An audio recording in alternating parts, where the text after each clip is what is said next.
Okay, today we are going to replace the actuator solenoid on a Quadra-Drive II. This is the rear axle, and the circuit is open. And if we can get up in here and see, there's a little bit of light. Here's the electrical connection here, and that wiring harness will wind up being replaced. So there's a single bolt holding that guard and the wiring harness which goes down into the differential here. So we'll remove the electrical connection here. And you can see it's a two-prong connector. So you can look in there, and I've already checked to see that that is an open circuit. So, first we'll take out all the bolts, and then we'll break the seal and drain the fluid out. Okay, we're now in a position ready to drain the fluid, but just to make sure, we make sure that the fluid, even though it's starting to leak out, we make sure one bolt is available to hold it in place.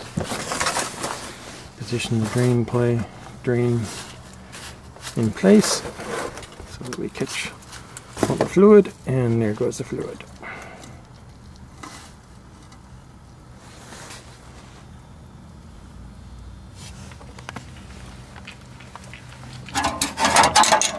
So fluid is draining out.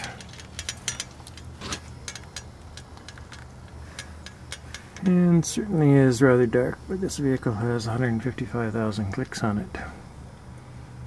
So we'll soon have the cover off, and we'll have a look at the Quadra-Drive II solenoid, which is what's causing the service four-wheel drive light to come on.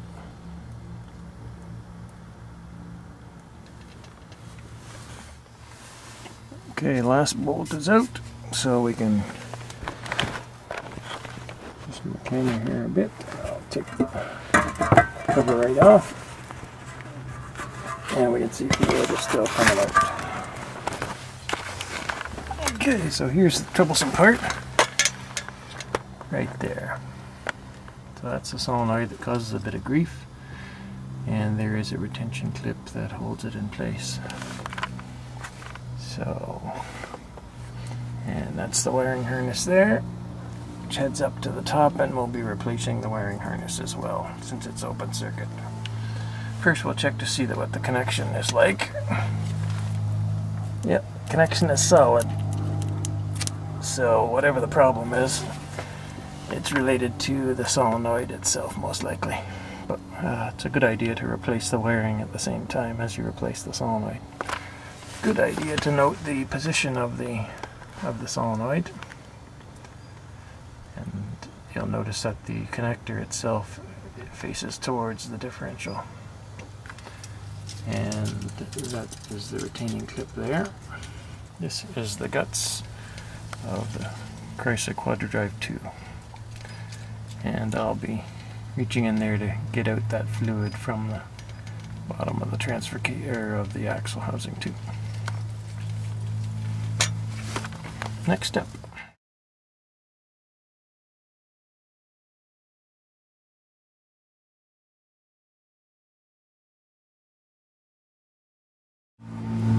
By the way, before I forget, so there's a tab on the back of the solenoid, you can see there, which gets pressed away towards the rear in order to release the electrical connector here.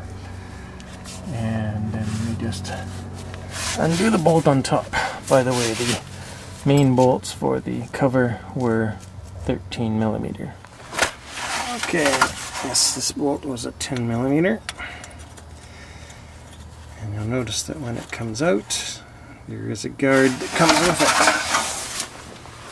it. So there is a metallic guard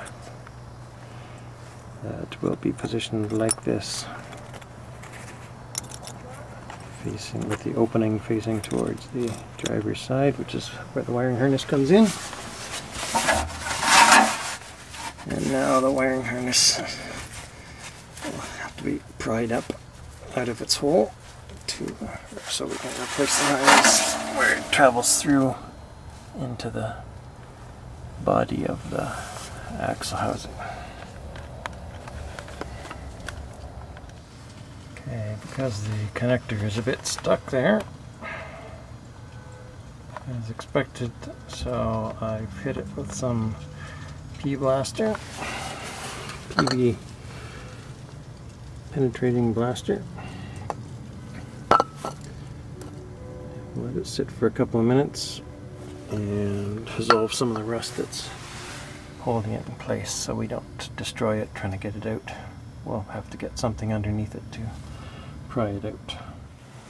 Here's the replacement part, complete with its O-ring, so that's what we're trying to get out, which is probably tight in the housing.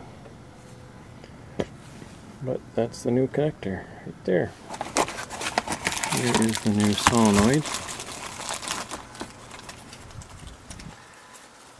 which appears to come with a clip retainer, which will get removed after the new solenoid is installed, because it looks like the clip is installed already and being held in place with this orange retainer, which when inserted and yanked will come out of the housing.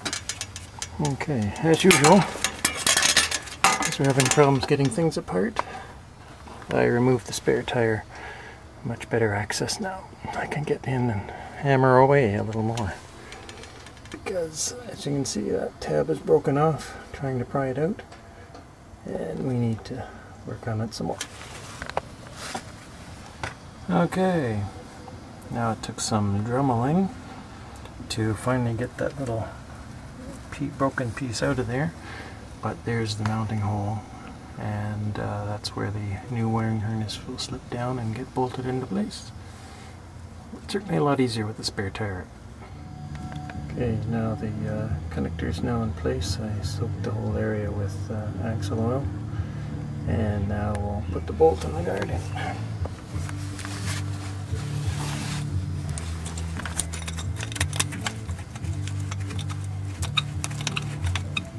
And that's a 10mm bolt there. And this is the connector that will be connected back up to it. So the axle connector is now solidly in place. There is a lock, but those locks tend to break over time, so I won't tempt fate. As long as it's a good connection, I know I'm okay down to the solenoid. Next is the solenoid comes out. Okay, so in this case, these two tabs need to be squeezed together in order to get the solenoid to come out of its holder. And then we'll pop the new one in.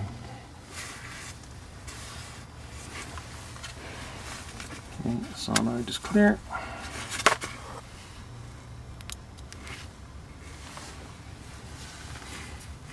So I had to pry up a little bit, but now the solenoid just comes straight out of its holder. O-ring intact and a retainer clip in place. So it's the old solenoid. Now we'll just clean up the area and install the new one. Okay. So here's the new solenoid. And it will slide into place. The O-ring has already been lubricated. And you can see there is a retainer. There we go.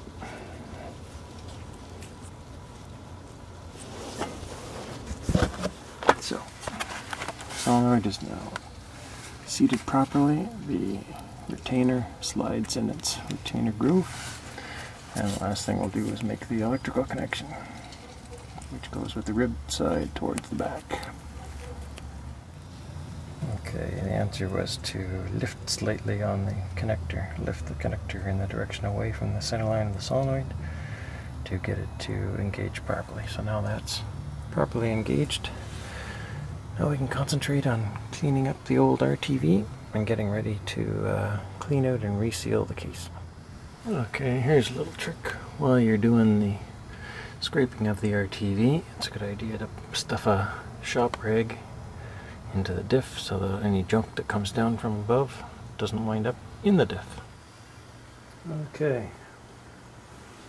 They've applied the bead of RTV about 1/4 inch diameter around every bolt hole. So it's all ready to go. Get put into place. Okay, there she is all buttoned up, and we'll let her sit overnight and fill her up in the morning.